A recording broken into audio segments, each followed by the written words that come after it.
Bit late only because we know that security in this building is tighter than ever, and it should be, in my view, especially in light of recent developments in London. And this is, as most of you know, the largest international building in Washington. It's the second largest federal building after the Pentagon. Who knew? And we hope it will not be a target for those who are trying to cause our country harm. So I salute those downstairs trying to make sure we know who's in the building. And welcome to all of you, bright and early on a Monday morning for an extremely important panel. Let me just say that several days ago, Bob Dickey and I were at Harvard, where there was a celebration of 70 years of the Marshall Plan. Who knew it was 70 years? Actually, 70 years ago today, General Marshall, who after being a five-star general became Secretary of State of the United States, announced at a commencement speech at Harvard this plan that most think was possibly the most successful, we'll see what Aaron Miller thinks, foreign policy initiative of our country, certainly in our extended generation. And it had several aspects, one of which, of course, was sending a lot of money to the countries of Europe, but they had to be part of this and decide how the money was to be spent. But another part of the effect of the Marshall Plan was to become a pillar of our containment strategy, the author of which was George Kennan. And George Kennan, many of you know, was a longtime scholar at the Wilson Center, and our Russia program bears his family's name. So why am I telling you all this? First of all, it was a very impressive event. But second of all, foreign policy initiatives have consequences. And obviously, wars have consequences. Segue to this panel, which is the 50-year anniversary of the 1967 war.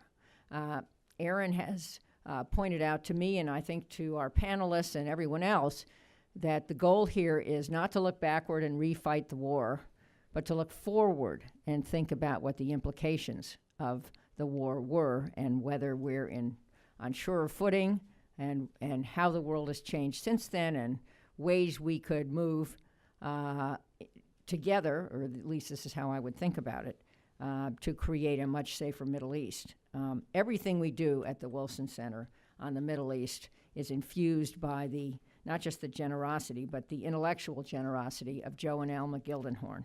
And they're sitting in the front row. They always sit in the front row, and I think I'd just like to pause to thank the Gildenhorns for all the help that they give us. So, couple of more comments by me, one of which is that most of the world's population was not born 50 years ago. In fact, how many of you in this room were born 50 years ago? Let's try that. Well, it's about half the room, so that's a point. Thank you for proving my point. But it's far more than half the world's population, and for sure, most of the population in the region was not born 50 years ago. Our last president, Obama, was, I think it's in here someplace, 6 years old. And I think President Trump was 20 years old.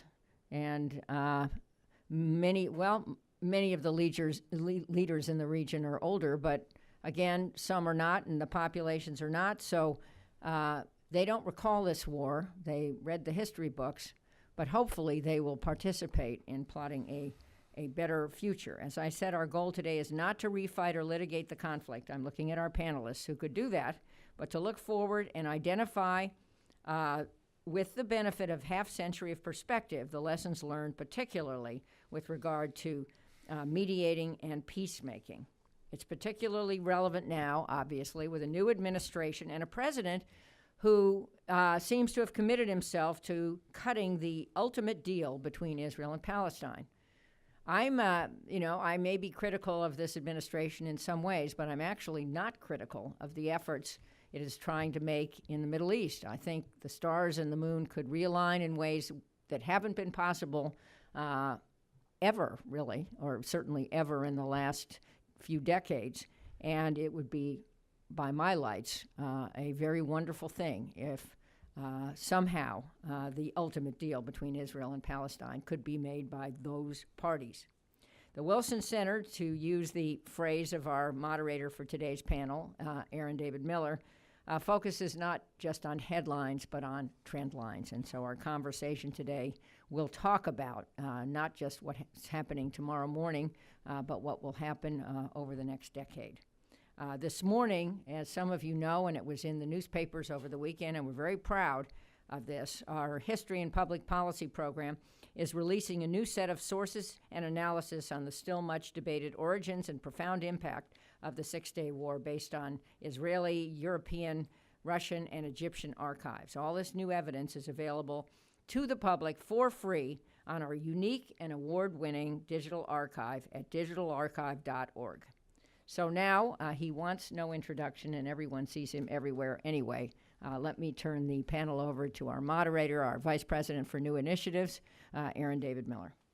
Jane, thanks so much, and I want to welcome all of you this morning. Faulkner wrote in Requiem for a Nun that the past is never dead, it's never even over. And Faulkner was right. I think that the shadow of 1967, 50 years ago this morning at approximately 7:10 a.m.,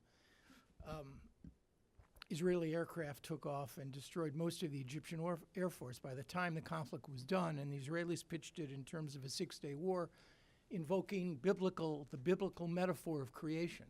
By the time the war was done, Israel had added an additional 42,000 square kilometers, tripling and a half its size, and created a new dynamic that remains with us to this day. The Israelis also coined a conceit of the seventh day. The seventh day being the last half century, in which they would argue that this was the most profound and consequential development in Middle Eastern history. That conceit is debatable, but clearly for war making and peacemaking, this war reshaped, created opportunities and crises as well.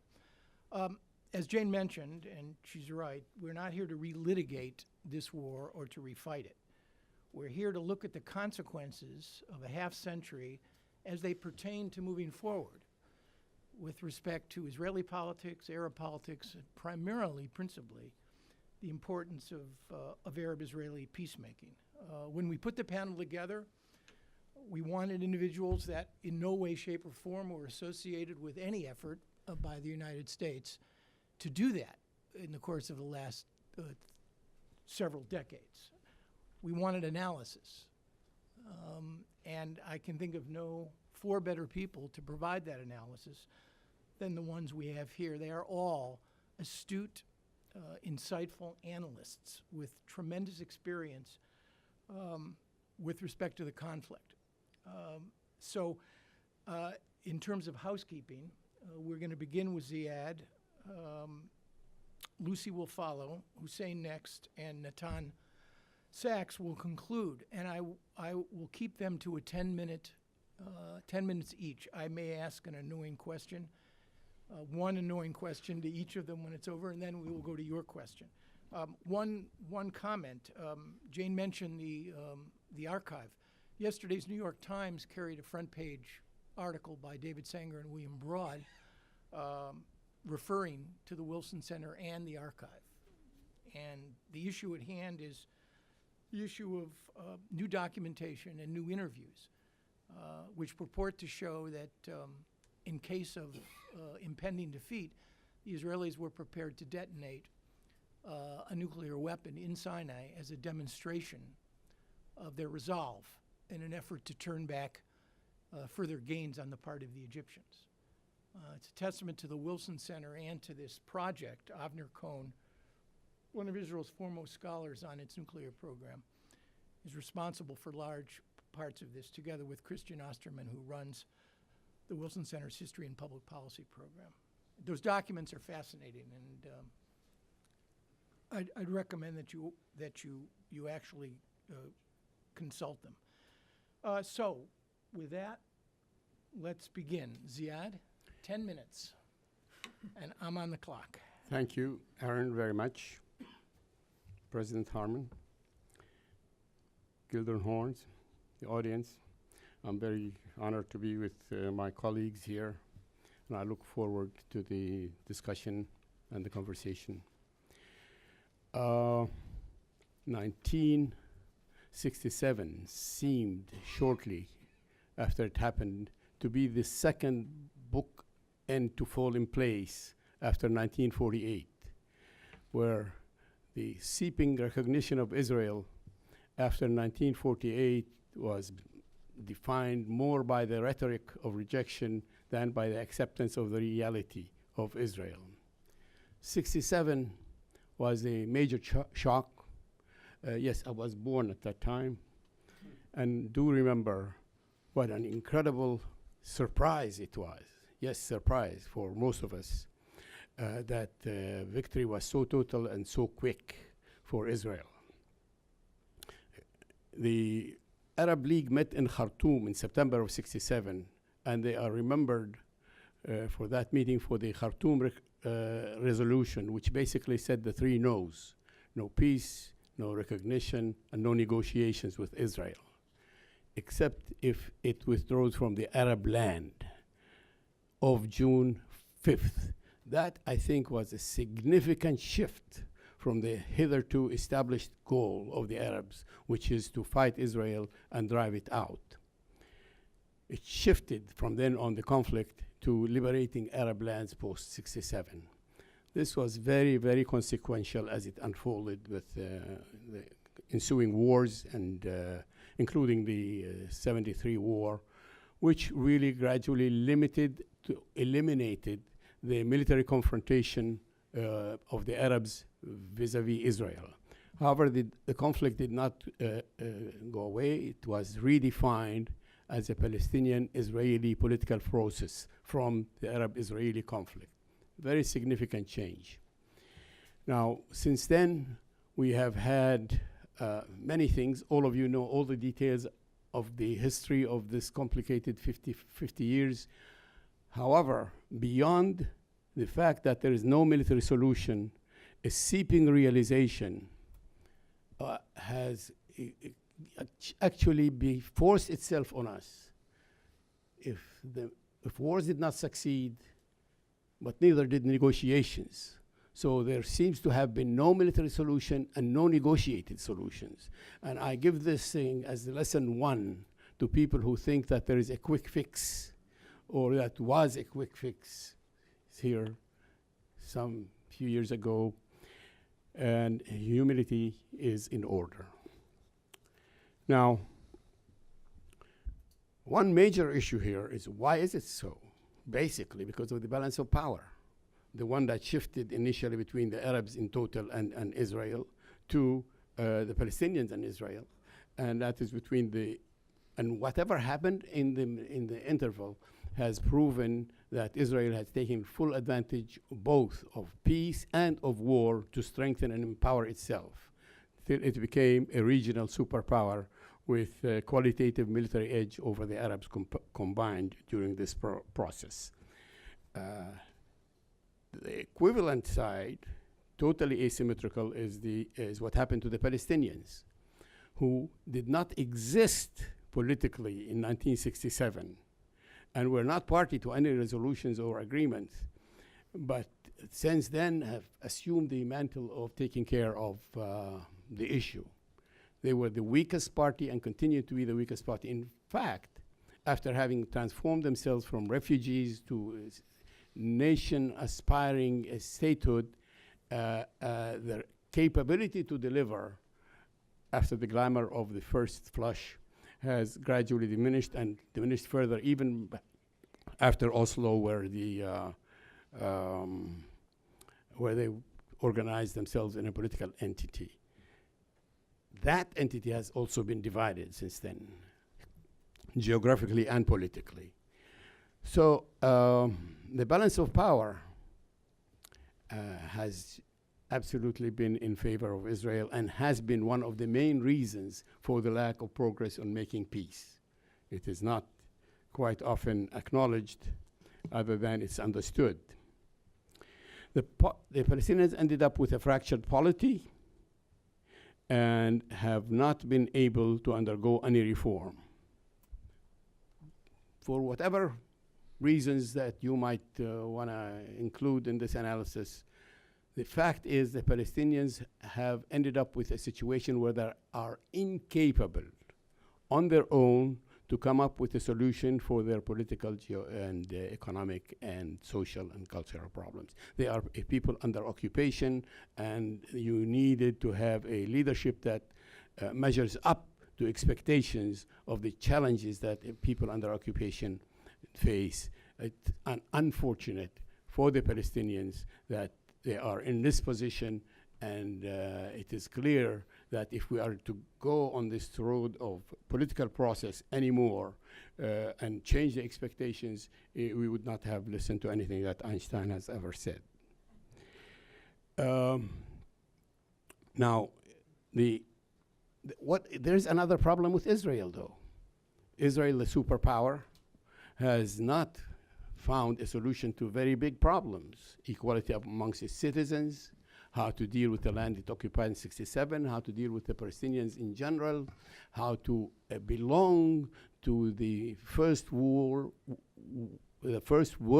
order, which expects certain standards of behavior and political commitments, and the actual experience on the ground that Israel lives and that the Palestinians live under Israel. The shift in Israel has been, funnily, to the less accommodating people, whatever label you apply to them, and it doesn't seem to have crested. The creation of the settlement problems has never stopped to grow and to carry further political price for all concerned, including Israel. Israel has not faced up to the most challenging of questions. What kind of a country are we going to be? A democratic country, a Jewish country, a binational state, or one state for all its citizens, or something that is unmentionable? These questions have added to the obstacles that prevented us from arriving at peace, and this must be discussed. The discourse must spill out in public and never stop about all these issues. The tribal attachment to what your government or your state demands in terms of your loyalty and patriotism has served everybody very poorly. Now,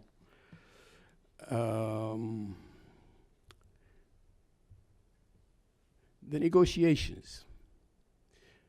We have one of the world's foremost experts on negotiations, having actually practiced and not just preached. But they have been mostly, since Madrid, between the Palestinians and the Israelis.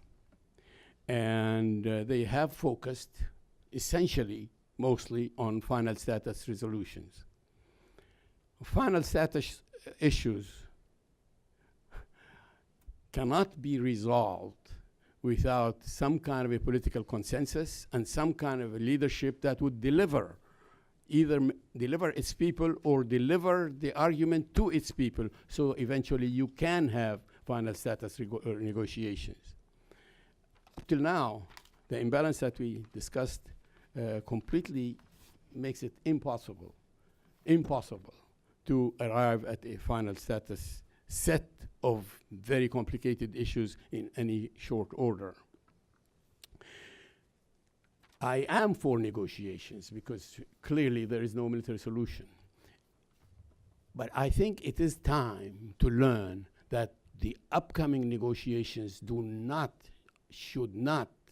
we should not make them be about the final status issues. There's little that anybody is going to be able to do about the final status issues now or during the period of negotiation. So we might as well not discuss them. I know from the Palestinian point of view, this is like blasphemy. What are you talking about? We need to end the occupation first.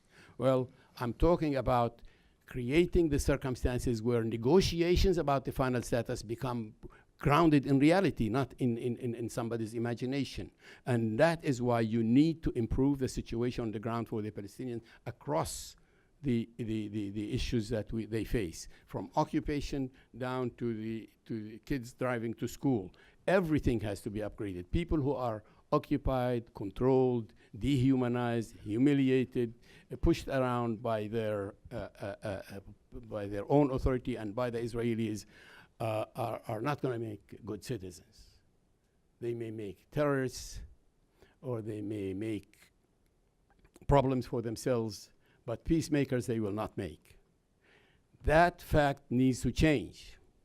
And that project is a political project. It's not a USAID assignment to give, well here and maybe improve 1 mile of road there. It has to be a political program. It has been aborted in the past. It was never the subject of an international conference, to say the least, not a whole policy for the United States. You have to create better institutions, better ways of life for the Palestinians, so that they become subject matter to deal with the Israelis, whether in war or in peace or whatever arrangement eventually, if you expect any stability. Now, of course, you can expect theoretical, fancy constructs, but not if you are a serious person who thinks that the Middle East has to join the rest of the world and be part of the globe without this taint that applies to all the participants in the Middle East, which is primarily founded on the Palestinian-Israeli issue. Now, there are two things I want to mention, and just briefly, very quickly. Very briefly. I know you didn't want to interrupt, and so okay. Regional changes. There is nothing more important than the regional changes where the Palestinian-Israel issue can fit, period. The last item is leadership. This issue needs leadership. International leadership and leadership at the courses. Not just leadership, statesmanship. Do not accept to make do with what we have. Thank you. Thanks, Ziad. Lucy? Thank you. Thank you, Aaron, Ziad, and thank you, Congresswoman Harman. Aaron had suggested 5 takeaways, and since Ziad has actually set the scene and actually presented a few points on which we can directly contrast and disagree, and some which we'll agree, I will dive right in. I have pegged mine to takeaways for U.S. diplomacy, which seems particularly salient at the time, as Jane Harman mentioned, when this current administration does seem to be diving in and taking up the challenge of the holy grail of Israeli-Palestinian peacemaking. So the first takeaway for U.S. engagement would be that what we've seen over the past 50 years is that the absence of mechanisms of accountability have enabled continued bad behaviors by the parties. The parties have become accustomed to U.S. presidents coming and going, some with more zeal than others on this issue, but all with similar asks, if you track this over time, asks and critiques of the parties, yet no exacting of real consequences on either. We've been hearing for years the push on the Israelis on settlement restraint. We've been hearing the push on incitement on the Palestinians. And what the parties seem to have learned to do in the wake of this is to fasten their seatbelts, stay the course, ride it out, confident in their pronouncements that the other side is the one that is the real problem and needs to deliver or be delivered by a third party. In other words, neither party has been forced to confront its respective demons with any kind of seriousness. And that is what is going to be required of the U.S. to exert that seriousness in place of that. The one exception that's often brought up in this case is an exception in which Aaron was heavily involved, the Bush 41 Baker period, where we saw the loan guarantees withholding. That was seen as an example of where you see the potential for coercive diplomacy. Madrid, of course, was one of the successes we've seen along the route. We haven't seen that play out. Bush never saw a second term, and that leads me actually to the second takeaway, which is that there has been a lack of process continuity and consistency in U.S. diplomacy.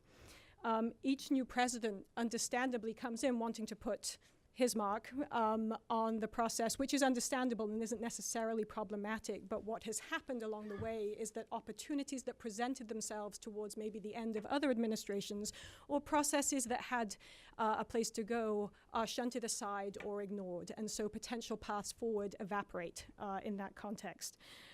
Again, in this context, the parties have learned to just ride out the turbulence. If they find themselves caught in a process or with a president with which they're uncomfortable moving forward, they've learned that what they can do is ride this out till the next presidential or perhaps congressional election and see what comes next.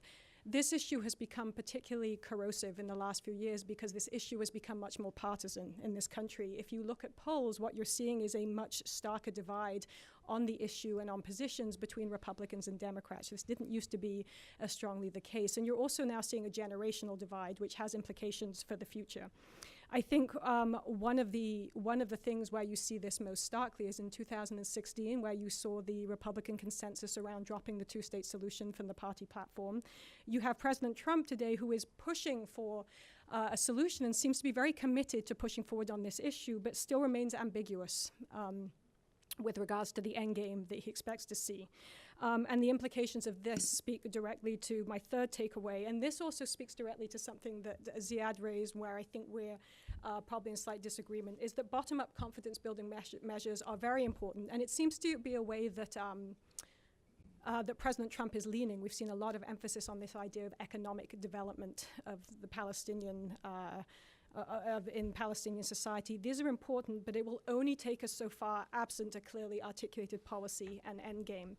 The Palestinians are highly sensitive to the notion of what Netanyahu termed economic peace. It's often considered by the Palestinians to be a form of pacification rather than peace and an alternative to a diplomatic solution to address political aspirations. So in no way am I saying it's not important, and certainly in Gaza right now, the economic and humanitarian crisis makes it urgent, but these kind of measures and fixes, while important and necessary, will only be band-aids as long as they are not tied to a clear, non-ambiguous statement of U.S. goals and positions on the key issues of where this ends at the end of the day. Likewise, number three, the regional players. This is something else we've seen President Trump pushing for and trying to engage the regional players. Efforts to work with these partners will be important, but they will never substitute at this point for a central focus on the Israeli-Palestinian conflict. We've heard already the idea, and Ziad raised, that after 1967, basically, the Arabs ceded this issue to the PLO as the sole legitimate representative of the Palestinians. This is now the central conflict, and there's been a lot of energy and excitement in the last few months, I'd say, around this notion that there's a changing set of dynamics, there's shared security interest, there's a common enemy, namely Iran, between Israel and the Sunni states, and that this presents an opportunity. And it certainly does present an opportunity, and it is one to be engaged and exploited. But we can't act as though a regional approach premised on shifting geopolitical calculations and interests is something new. This is exactly what we saw after the Gulf War and what Bush did that got us to Madrid. Again, this did present a path forward, but it does not guarantee an end of conflict success. We've seen multilateral talks. We had the Arab Peace Initiative. We had a reaffirmation of the Arab Peace Initiative during the Kerry process of 2014. But the Arab states ultimately don't seem to be willing to be forward-leaning on normalization with Israel, which seems to be the ask, absent significant, meaningful movement on the Palestinian file. We actually saw most recently during President Trump's trip to the region that King Abdullah of Jordan actually continues to characterize the Israeli-Palestinian conflict as a core conflict in the region and its resolution is key to stability. Now, whether this is expedient rhetoric for domestic consumption or something that is actually believed, it certainly is the dominant narrative in the Arab world. And so while it will be a key and necessary partner moving forward, the Arab countries, they're going to be reactive to whatever happens on the Palestinian file. Talking about publics and getting ahead of the publics and the Arab leadership knowing to do that, my fifth takeaway would be that the publics, Israeli and Palestinian, will need to be engaged, and by us, the US, as part of any diplomatic process. Strong and courageous leaders, as Ziad has pointed out, can bring publics along with them. But the current Israeli and Palestinian context does not present us with strong and courageous leaders. That's very risk-averse leaders who are not willing to get out ahead of their publics or get ahead of where their political survival is guaranteed. We've seen this. This isn't necessarily changing anytime soon. So if the US does go in for another round, it will need the Israeli and Palestinian publics to be pushing their leaders toward and over the finish line. This is, of course, a challenge when you have pervasive pessimism in both publics, which, of course, has been generated by years of failed, repeated attempts at starting processes and failing. But what will be needed is this to be countered by public diplomacy outreach that listens and speaks to the interests and perspectives of both sides in a long-term, engaged and serious way. It cannot be a process, and I think we saw some of this in the last round, that hopes to bring the publics to the street the day a deal is inked. If there's time and there's interest during Q&A, we can talk more specifically about what I would have in mind, but broadly speaking, this is a long-term engagement strategy that focuses on empowering the non-ambivalent peace camp, which is there, but not empowered, and earning buy-in from the skeptical but not necessarily ideologically opposed to agreement constituencies. This is going to sound corny, but in an effort to be hopeful, the power of possibility should not be discounted here. Polls indicate that one of the biggest barriers to buy into an agreement is disbelief in its possibility. You've seen polls that suggest that with assurances that the other side is signing on to an agreement, support for that agreement goes up. So this part of the strong skepticism of the publics over the years and the sort of disbelief in the success of a process has come from the idea that the US is not a serious, capable mediator in this regard. So this argues for strong, continued affirmation of US presidential determination to stay the course for its own interests and exhibit seriousness of purpose. And I think just to circle these back, some of that will be heavily shown by some of these other takeaways I listed at the beginning. Uzi, that was terrific, and with a minute to spare. All Very right. impressive. Hussein. Thanks, Aaron. Thanks to everybody. The takeaways from the past 50 years begin, I think, with the observation that 1967 war and its aftermath bookend the ambitions of both sides. They really have defined the limits of how far the national projects on both of these sides can go, because I think what the immediate consequences of the war announce in no uncertain terms is there's no reversing 1948 on the Arab and Palestinian side. Israel is here to stay. It's an accomplished fact, and any dreams of changing that, I think, were completely demolished by the war and its outcome. And you can even see that in, I think, a dispassionate review of the 1973 war, which was not, frankly, about reversing 48, but about reversing 67 and recovering the territory, some of the territory anyway, occupied in that war, and worked out diplomatically for some countries and not for others. So on the Arab side, it, I think, bookends that ambition. On the Israeli side, though, if you look at the past 50 years, I think it pretty clearly bookends that ambition as well, because 50 years is a very long time not to be able to assimilate a territory that's considered essential to national morale by an increasing number of the population, and divesting from which has never really been politically considered as a serious policy. And it has been impossible to assimilate this territory precisely because of the population that lives on it. And that's not likely to change. Israel doesn't have a plan for resolving how to keep control of necessary territories that are deemed necessary without assimilating the population that lives there. It's a conundrum that Israel doesn't have an answer to, and therefore bookends the ambitions of revisionist Zionism, and greater Israel can't be done without destroying the Israeli state in its meaningful self-definition. So both anti-Zionism and greater Israel revisionist Zionism are kind of demolished by 67 and its outcome. The second, I think, takeaway is that there will be an agreement or a mutually acceptable arrangement, because neither of these communities, these national entities, is going to go away.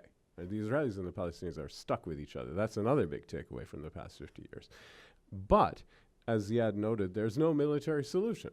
If there were one, there would have been one in 67 for either side, or certainly in the aftermath in 73, or at some point there would have been one, and there isn't one. So there will ultimately be a mutually acceptable working relationship. Millions of people will not stay fighting each other indefinitely. However, I also think it's fair to say at this point, we have no idea what it's going to look like. I think we need to be honest with ourselves that the working model that we had of a two-state, a kind of Westphalian two-state solution, a kind of Yugoslav sort of model, post-Tito Yugoslavia model of you know, this ethnic group over here and this ethnic group over there, and borders and international relations, a very good solution is no longer practically available. Neither is an integrated binational state where everybody shares equally in the same parliament and whatnot. That's not available either. So what does this mutually acceptable arrangement really look like in practice? I don't know. Some kind of version of a two-state solution, no doubt, because you've got two nationalisms that are, and two narratives that are not compatible, and each has to exist in its own polity and express itself in its own way. But honestly, I don't know what it's going to look like. And because we don't have a functional working model anymore, that means it's probably quite far off. I mean, obviously, one could emerge and be accepted very quickly, but I doubt it.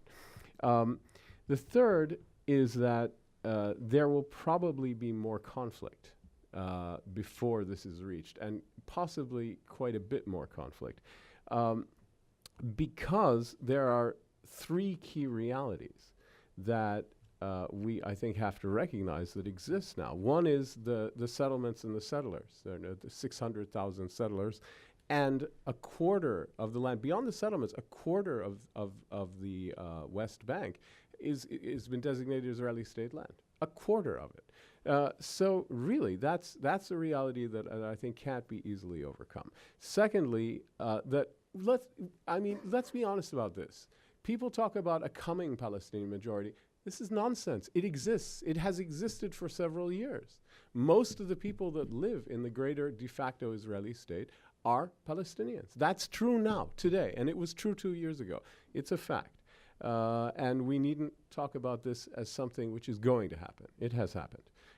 And the consequence of that, and I think the populations are relatively stabilized. I mean, it's not like there's going to be, the disparity is going to grow that much, but if it changes at all, it changes in a much slower way, but towards the Palestinian side. Unless there's a mass migration of Jews into Israel, and it would have to come from the United States. And anybody anticipate that? I don't think so. The third is the reality, which Ziad called unmentionable, should not be unmentionable because it's a reality. We could use any kind of word. We could call it apartheid or apartheid-like. We could call it separate and unequal. We could call it whatever we want to. But the reality is that Palestinians live under conditions that people won't accept in the long run. And you don't need to read or be Frantz Fanon to see the dynamic, right? It's obvious. In addition to which, the conflict is, as long as the situation is like this, the conflict is inherent to the situation. It's a violent reality. It's, prisoners and jailers. It's people are dominant and subordinate. It's not because one side is bad and the other is good. It's just the reality that they find themselves in. And so conflict is virtually inevitable, more conflict, until that's resolved. It is generational. Right now, we haven't had a major conflict for a while because enough Palestinians remember the negative consequences of the Second Intifada. But there will be a generation, you see it starting now, with these kids who are wielding knives and people behind cars. You can see it beginning to come up. They're still a minority, but eventually they're going to go through some very, very difficult periods, which is why what Ziad was talking about is so essential. That unless you address the living conditions on the ground, there's no way of forestalling this except through bitter memories, which pass with youngsters. So that's essential. And frankly, Lucy's caveat is right too. It's essential, but ultimately insufficient. And even Salam Fayyad's project, which is the sort of origin of this idea as a practical matter, acknowledged that it would ultimately have to tie in. The bottom-up would have to tie into a top-down political thing. And I think that's true. Finally, I really do think the regional changes provide the other way forward, other than stabilizing the situation on the ground, doing the triage, making sure that we have, that we limit the prospects for a conflict and contain it when it does emerge and stop it from becoming an uncontrollable mess. In addition to that, I really do think the potential for a strategic relationship, a new strategic relationship between Israel and not just Egypt and Jordan, but also Gulf states, particularly the UAE and Saudi Arabia, is very, very important. And it would be a terrible piece of political malpractice to let that pass without building on it. However, this possibility is now stuck in a chicken and egg conundrum because both sides are being asked, in effect, to take some considerable risks on spec. You know, Israel is supposed to move forward in the Palestinians in hopes of getting closer to the Arab states, which may or may not, they have no guarantee of it. Arab states are being asked to move closer to Israel more openly and in a more decisive way in hopes that something will be achieved for the Palestinians, which they require politically in order to do that. So who is to move first on this is a very, very difficult problem. And maybe Trump will be Alexander and cut the Gordian knot with his knife. And it would really, the only way I can see of doing it is to be so aggressive and successful in rolling back Iran's influence in Syria and Iraq and Yemen and possibly even Lebanon, that you get some of the Arab states to just say, all right, we will go first. This is so good for us. We will actually do that. I'm not sure the American public is up for what would be required to do that. Maybe they are, and maybe it would be a good thing, but it's a heavy lift, and I'm not sure we've fully taken that on board. Otherwise, the chicken and egg appertains. My final thought on this is that I think the Israelis need to think very carefully about this situation, because I think I can detect what many of them are thinking, which is, look, we've held fast for decades, and the price has gone way down. It used to be end the occupation, now it's have a peace process, and it's just going down because we are a stabilizing force in the region. Iran is a destabilizing force. If we just hold out, it can be zero or close to zero. Well, this is a mistake for two reasons. Number one, there's a limit to how far down it can go, and I think we've reached that. Not just because of politics and the downsides with regard to political opposition and extremists and others, but also because there are real values at stake here. And it's not just fellow feelings with the Palestinians. It's a really deep-seated belief that the occupation is a destabilizing bad thing, that if it's not addressed, the Arab states have to live with the negative consequences of that. You don't have to be in love with Palestine and the Palestinians from an Arab point of view to conclude that the occupation has to be solved as a practical matter. So that the price is not going to go to zero, and it can, I think, more likely go up and quickly again than go down. And I simply point to the imbroglio between Saudi Arabia and the UAE on one side and Qatar on the other side, and look at the way Israel is being deployed, and watch that the price has just gone up.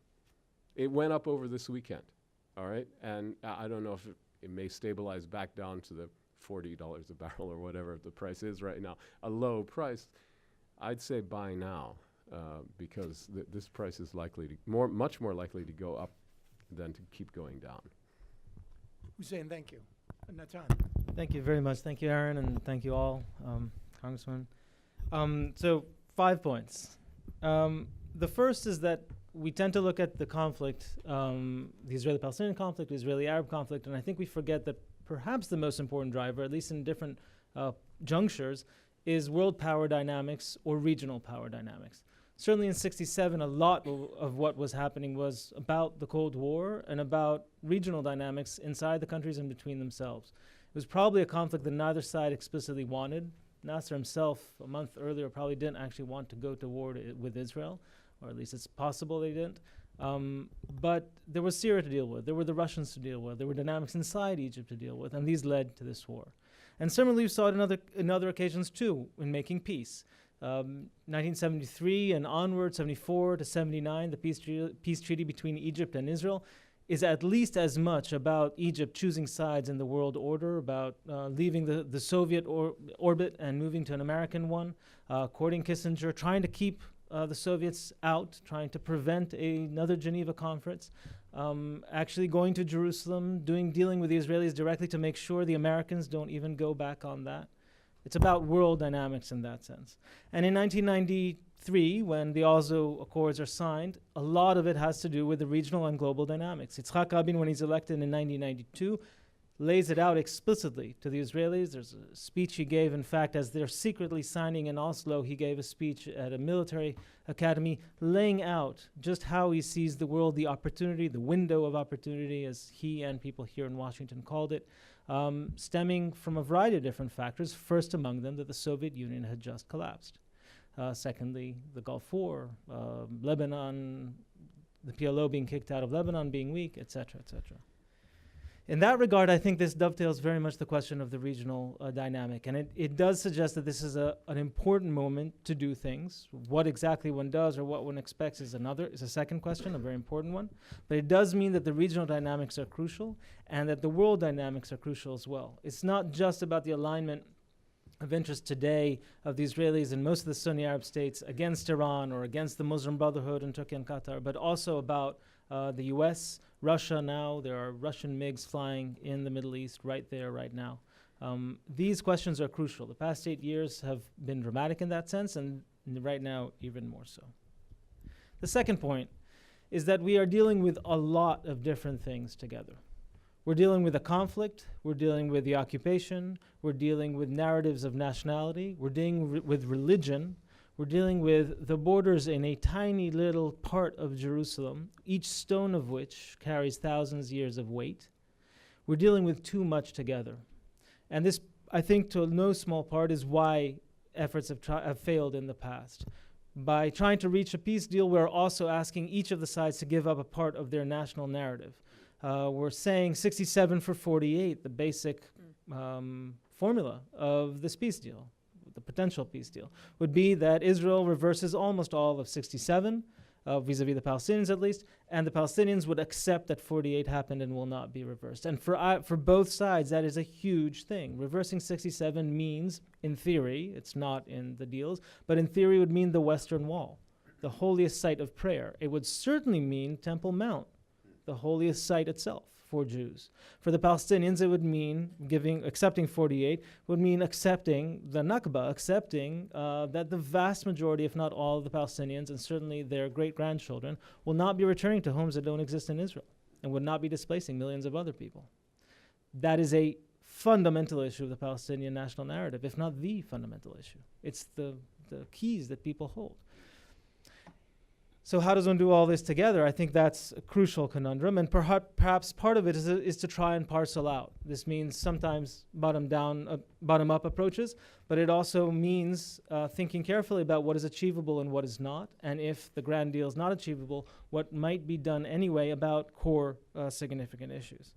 I'll get to that back in a minute. I think the third point is that, and this really dovetails something that Hussein said, at different points in time, both sides are sure that time is on their side. The Israelis look at the past and they say, look, we've gotten much richer. Israel is part of the OECD now, which I grew up in Jerusalem. That is crazy, that Israel is officially an advanced economy, independent. It's just really amazing. It's powerful. It no longer fears the combined forces even of all of its Arab neighbors, at least at the moment. That's amazing. But the Palestinians make the argument, look, the weapon of the womb, sorry for the crude term, but that's the term often used. Perhaps we're already a majority. I don't know if exactly the numbers. It doesn't really matter, honestly. We've always been waiting for this moment. I call it the magic baby, that one day a magic baby will be born and then democracy will be over because there'll be 50 plus 1. It doesn't matter, right? 49% can't vote. That's the same as 51. So the question is already there. And this time directionality, this perception that time is on our side, is the worst bane for trying to negotiate a deal. Because if time is on my side and I can live with the status quo, perhaps I'm even getting strong in the status quo, then you want me to talk about a final deal? Great, let's talk. Sure, we can talk. Let's talk. We'll talk and talk. Yitzhak Shamir, Prime Minister of Israel, said, I plan to negotiate for 10 years, and in the meantime, we'd have 1 million settlers. And this, I think, is the core of it. We've put a lot of the debate, and a lot of our debates, and here and elsewhere, have been what would the final status deal look like. That's not really what's on the table right now. What's on the table is the status quo, which isn't static, so the current trend. That's what's on the table. And to a large degree, the United States and everyone else have the very difficult task of talking about what this actually looks. And when they've tried in the past, of course, they get the ire of the sides, because no one wants to see that mirror, because things are going good for me, because we're going to win. Palestinians think they have justice, they have numbers. Israelis think they have justice. They also think they have power, their entrepreneurship, their industry. And so to a large degree, I think this flips it. Do we look at the far end, or do we look at at what the current trend looks? And this relates to my 4th point, which is we are always going for the ultimate deal. Almost always. Every administration has talked about we will get the ultimate deal. George W. Bush perhaps slightly less. and achieved quite a bit actually because of it. Had that less ambition, and I think that at least in this theater, I think that is good. I think, as Lucy said, we have to have the final deal in mind, or we have to have the final contours of what is acceptable or not. But if we do not think realistically there will be a deal, to have tried and failed is not cost-free. It is sometimes worse than not to have tried at all. And so if you raise expectations, it's not only that people are disappointed, which they can survive, it's that you ignore and you prevent the dynamics that will ensure that we stop the worst elements of the current trend. Because if we are always aiming for the ultimate deal, we are not dealing with what is actually happening. I'll give you an example. One of the biggest builders of settled settlements is not Bibi Netanyahu, it's Ehud Barak, the leader who went to Camp David. And he went in earnest to Camp David. Maybe what he offered wasn't good enough, it was, whatever. He went in earnest. He lost his whole coalition going there, committed political suicide going there, and indeed lost the election afterwards because of the Second Intifada. Yet he built. Why? Because he thought, I'm about to get a deal. He was a commander officer. I'm about to get the deal. In the meantime, great, give him settlements. The right wing needs settlements to be in my government. He had the National Religious Party in his government. Give them some, it doesn't matter. In a couple of years, I'll have a final deal, and then that'll be a moot point. This is the same logic we've had. We're going for the ultimate deal, and we're forgetting about all these little short terms that happen to be the current trend. And it's true not just about settlements. It's true about what happens in education, the Palestinian education system, what happens is Palestinian politics itself, with the idea with Hamas and Fatah ruling different entities, etc. We're not dealing with all these because we're always looking for the far, which we do need to look for. So what does that mean? If we are looking in the long term, but are worried about the short term, we need to measure very carefully what it is about the interim that is harmful for our long-term goals. Our tactics need to be derived from our strategy. And the strategy cannot always be we're about to have a peace deal, because we're not, or at least we haven't been up until now. And therefore, the question is, what about the current trend is contrary to our long-term strategic goals? What might it look like? And in that, there are very hard conversations to be had. On settlements, some matter perhaps more than less, but some of them matter a lot. On Palestinians' acceptance or not acceptance of Israel, as a Jewish state or not, I'm not getting into that, but the very idea of educating at least towards peace, this is crucial. And it's crucial in the long term. If there's a peace deal tomorrow, it wouldn't matter, precisely because there isn't a peace deal. That's why it matters. My last point, I'm trying to bring optimism. So my last point is that if we look at past cases, it's usually been surprises. We've seen Sadat show up in Jerusalem after Begin from the right wing was elected, and dealing with Begin's foreign minister to do it, surprising the Americans in a lot of this. We've seen Rabin and Arafat, or Peres and Abu Mazen, sign the Oslo peace deal, surprising the Americans. The Americans didn't even know it was happening, against the fact that there was already Israeli-Palestinian negotiations in Washington at the time. They were going nowhere because Arafat wouldn't let them go anywhere. We have always had these surprises. And so I think we should all take our own great wisdom with a grain of salt and recognize that often we have opportunities, in particular if the regional dynamics are correct, in particular if there's leadership, if in particular there's political opportunity, there can be surprises. I don't know to say when they will be, otherwise they wouldn't be a surprise, but I think we need to make sure that the circumstances are such that we might capitalize on them. I think that's 5. Natan, thanks.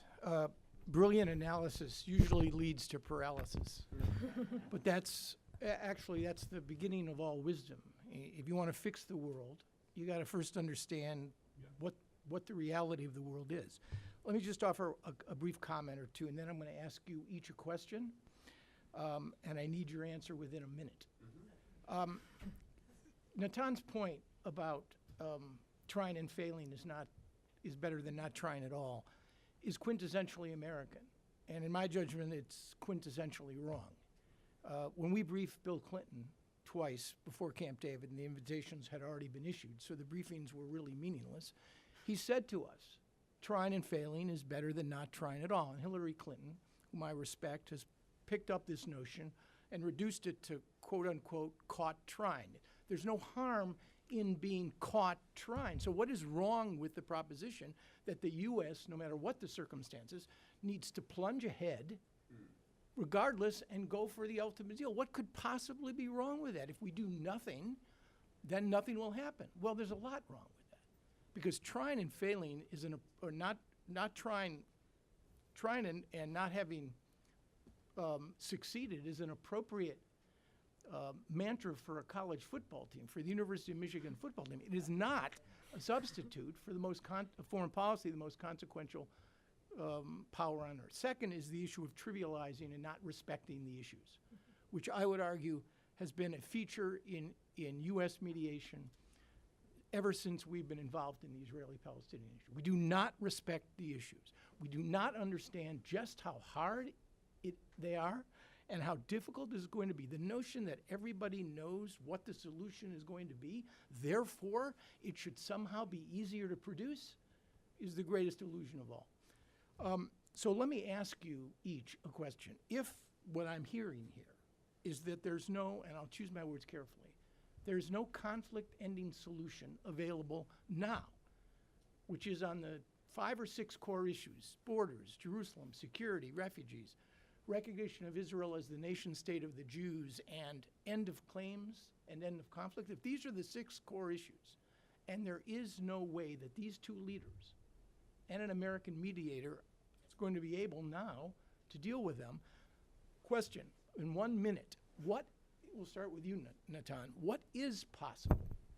What is possible now? I think a lot is possible now. A lot is possible in terms of Israeli-Arab relations writ large. A lot is possible in terms of things on the ground in the Palestinian territories, in the West Bank certainly, and I think actually ironically even in the Gaza Strip, precisely because there's no deal even remotely close to possible there. And finally, a lot is possible in preparing the groundwork for the possibility of reaching a final deal later, whatever contours it looks like. And let's not forget, the regional order and all the turmoil we're seeing, some of it I hope may calm down. The real horror in the north in Syria may calm down eventually. And these leaders, neither of them will be there forever. That's the way of the world. It's the way of politics, certainly. And so we've seen many dark points in the past. A lot of groundwork can be laid in terms of, especially I think, the West Bank and the way things are dealt with there, and in terms of what expectations are. All this, though, requires that while the U.S. talk about what a final status deal looks like so that we make sure that our tactics match our strategy, we try to declare it as little as possible. We talk about the ultimate deal as little as possible, even though our sights are always set on something that looks like that. Thank you. 1 minute, Hussein. Yeah. All right. So, yes, it's not achievable, but 2 things are. I think that's right. Let me just phrase them a little differently. One is Ziad's urgent triage idea of stabilizing the situation on the ground, and this can be done, particularly in the West Bank. And I think the key thing he said, which needs to be emphasized, is it's got to be a political project, right? It has to have intended, structured political consequences. In other words, you can't just treat it as a development thing. Okay, we're going to, build things and hope that there'll be good results. The good results have to be intentional, political, and built into this project, right? You can just throw money in the general direction of Palestine and hope that this has a good impact. No, you've got to plan for it. The second thing is, and that's the minimum that needs to be done. And there's no real impediment to doing it other than will and determination to getting it done. On the other side, the most ambitious thing would be an interim agreement. That's only really imaginable if you somehow did create the regional buy-in and force the parties to do this, and basically have the Emiratis and the Saudis greasing the wheels in all kinds of ways and providing extra incentives to Israel, and both incentives and other pressure on Palestinians. And that way you could have an arrangement that sort of staunches the wound, prevents the situation from deteriorating, strengthens the Palestinian Authority or some other responsible Palestinian entity, and keeps the balls in the air much longer, over a much longer period of time, and sets the stage for something better. But I don't think you can have anything beyond that. And even that strikes me as wildly ambitious. By the way, I think that's why Trump doesn't talk much about a 2-state solution. I think when he says peace, that's what he has in mind. Yeah. Thanks, Hussein. Yeah. Lucy, a minute. Sure. And Natana Hussein have covered a lot. That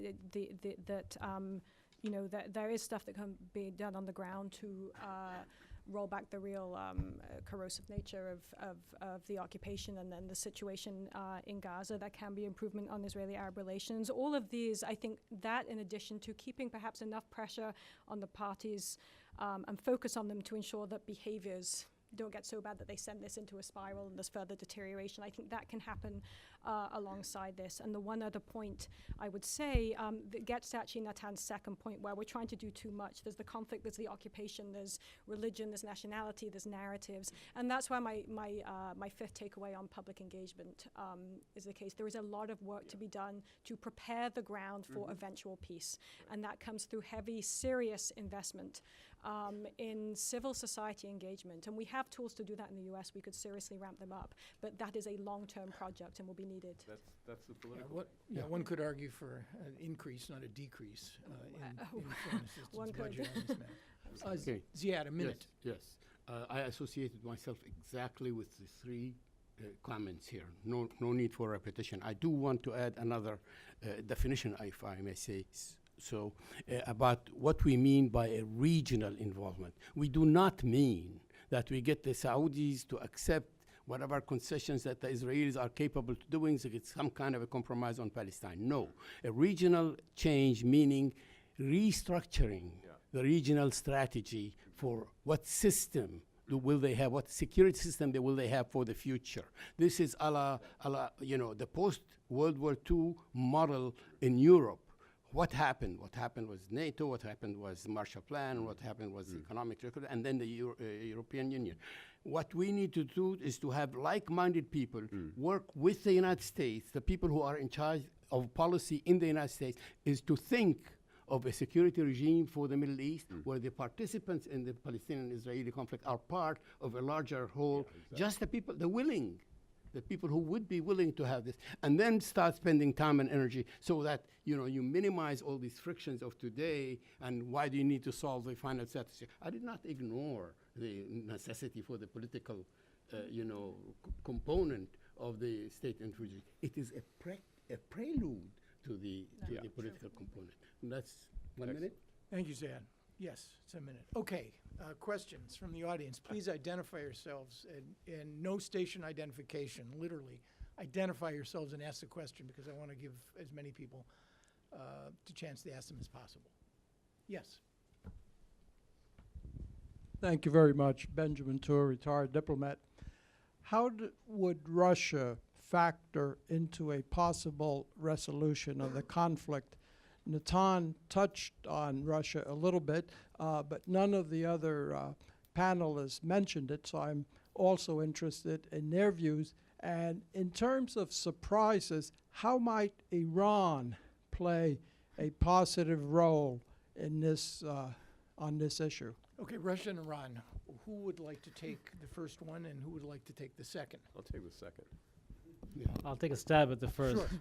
Traditionally, we've tried to keep Russia out of it, and by and large, I think that's the right approach. I think that Russia has its own interests, and Russia is unabashed about advancing its own interests. When something breaks somewhere in the Middle East, people come to the Americans and ask, why did something break somewhere in the Middle East? No one ever comes to Moscow and say, how could you let that thing break in the Middle East?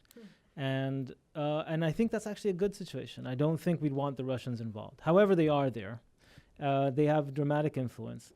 And I think that the real question to which I don't have an answer is the depth and the nature of the Iranian-Russian alliance is too strong, but commonality of interest and certainly close cooperation in Syria. They have mutual interest not only in Syria and other parts of their sort of spheres, but that kind of that cooperation I think is very important. When Trump came into office, one of the questions that we were constantly asking was, could he have it both ways? Be confrontational with Iran, but very close with the Russians.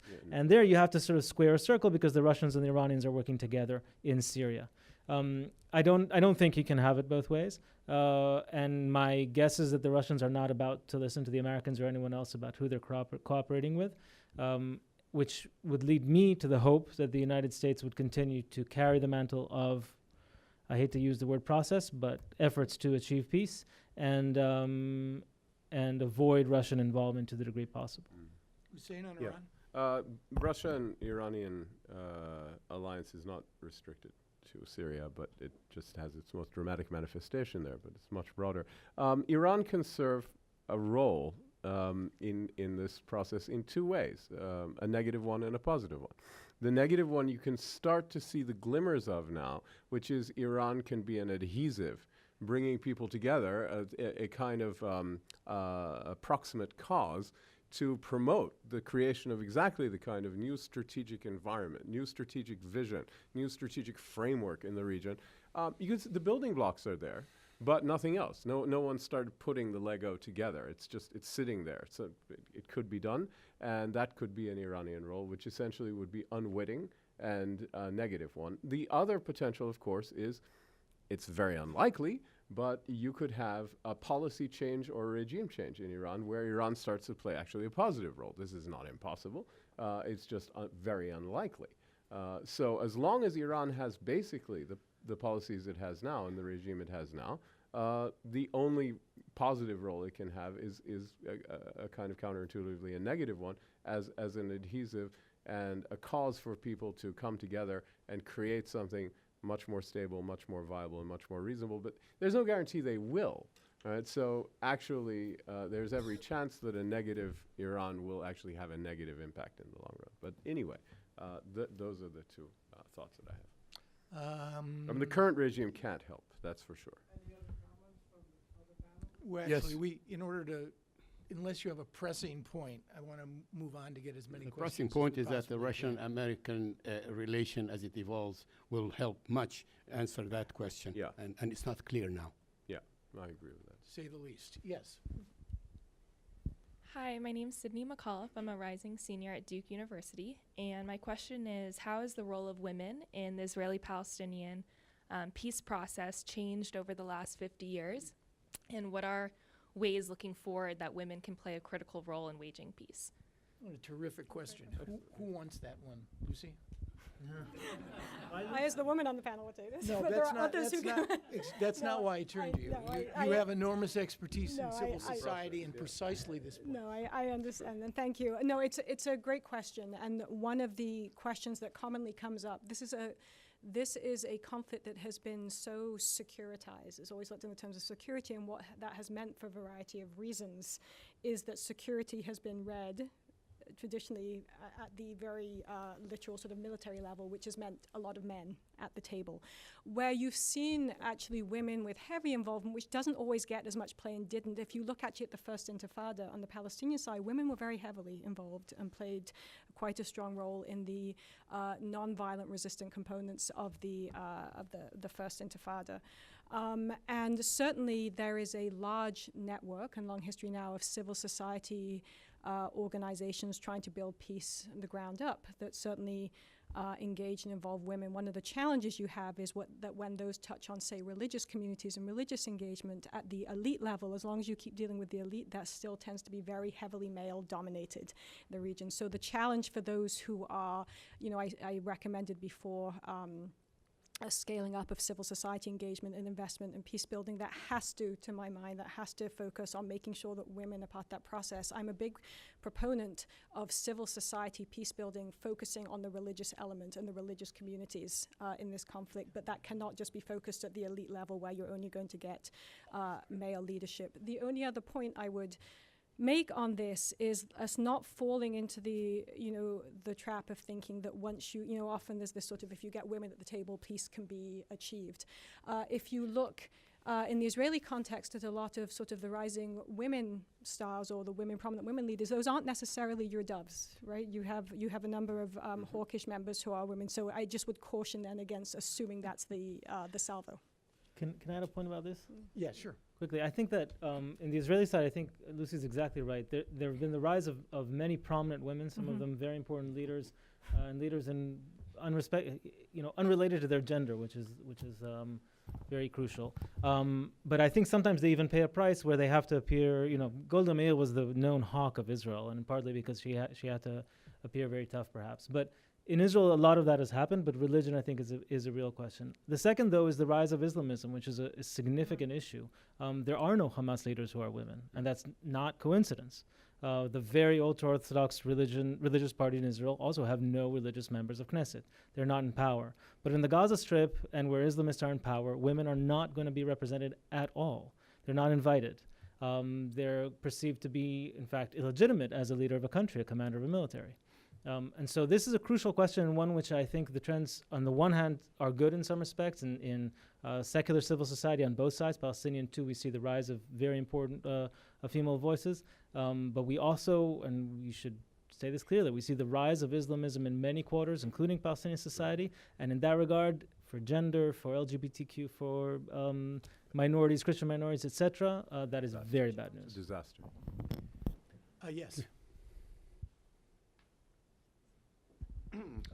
My name is Herbert Grossman. I'm a retired judge.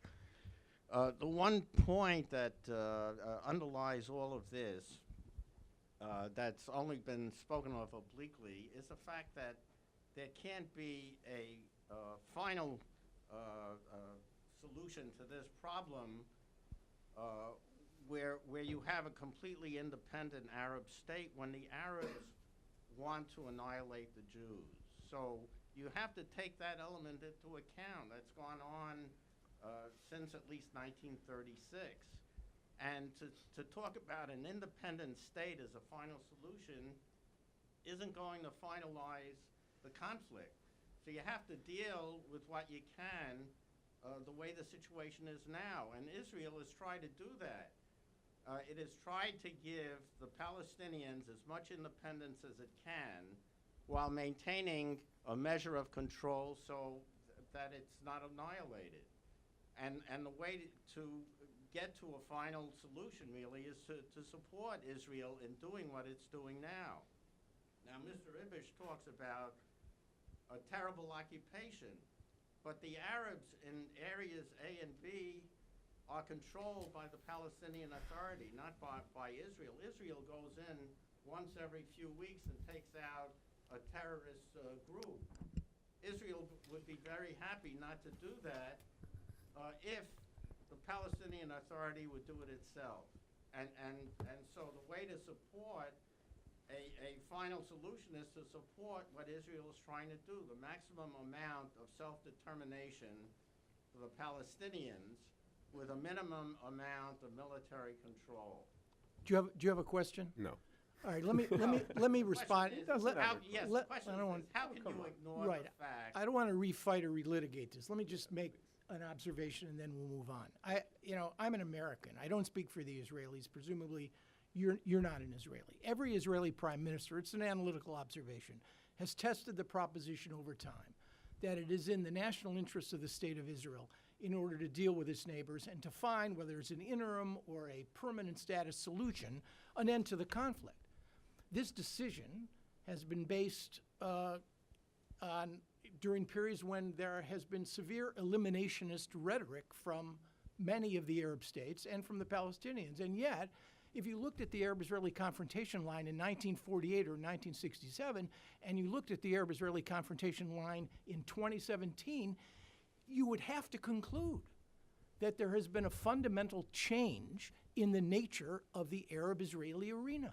You have the largest Arab state having signed a peace treaty with Israel that has survived the death of the man who initiated it and a period of Muslim Brotherhood rule. Yeah. You have an Israeli-Jordanian peace treaty. No one ever believed that King Hussein would be the second Arab state, to the weakest of those on the confrontation line, to sign a peace treaty, and yet they have. You had a failed Oslo process, which was against the historical odds. You had a disengagement agreement with the Syrians that until very recently made the Israeli-Syrian border the quietest space in the entire region. All I'm suggesting is what people think in their heart of hearts, to me, is very difficult to divine and to fathom. And Israel is a tiny state with a dark past living in a dangerous neighborhood. It has to make its decisions based on its own national security and self-interest.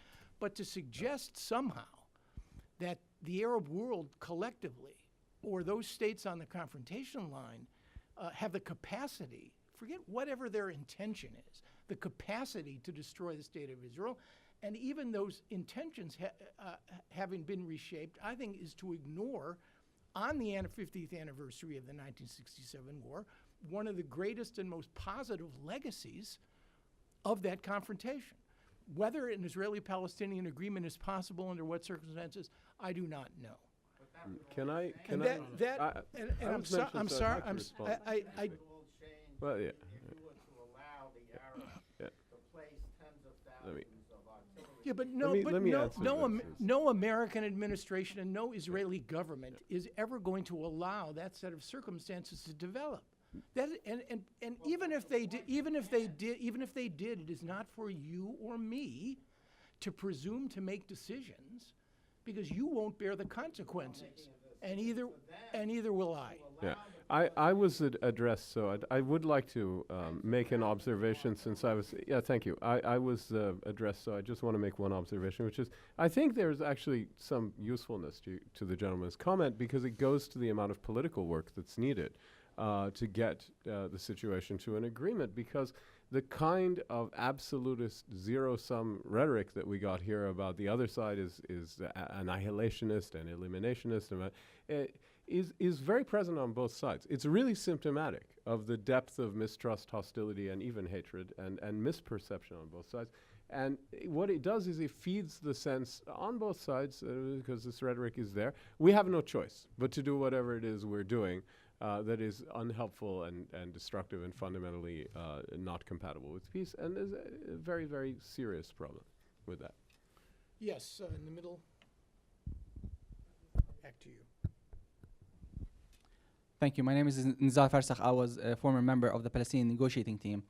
The analysis was very helpful, but I think we're getting ahead of ourselves. I think there is a more fundamental impact of 67 that I would like you to address to the extent that you think it is the real problem and not the symptom that we're talking about, which is that 67 happened in the context of decolonization. The Arabic narrative was that we got rid of colonization. Israel is just this final element of colonization that's happening, and there's this future for the Arab world. It's just we need to get rid of Israel, and then we'll have our future, right?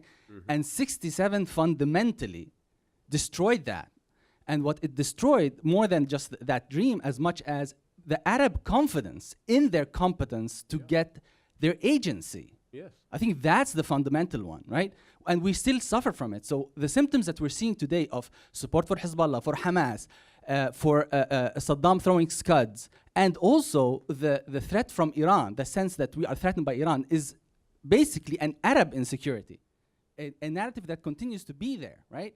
So the question becomes, do you think that we need to start, like the first action needs to be a building of confidence in Arab competence and Arab agency before they can actually authentically engage in a peace process? Because so long as they are afraid and insecure fundamentally inside, because the belligerence is a sign of insecurity. I think that's what needs to happen, and that goes to leadership. And likewise, for Israel, Natan, do you think there's a similar watershed perception in Israel where we were able to do this biblical, 6 days to do this, so we really don't need to rationally figure out what the future is like? It is always going to turn out in our favor, because look at what happened in 67. Is that as fundamentally there present in the psyche? Natan, do you want to try the first part of that on the Israeli side? Sure. Thanks, Nizar. I think to a certain degree, yes. To a certain degree, certainly 67 created, it was preceded by this dramatic fear, this fear that huge Egypt, 10 times the size of Israel, plus Syria, plus Jordan, are about to annihilate Israel. And then suddenly in 6 days, everything is relieved. My mother was in the bomb shelter. My father was in reserve at the time. And the stories, were of this shock, but this sense of miracle almost. And that miracle had two effects. The first is just this sense of invincibility that was shattered 6 years later in 1973. Although Israel won, the invincibility was certainly shattered.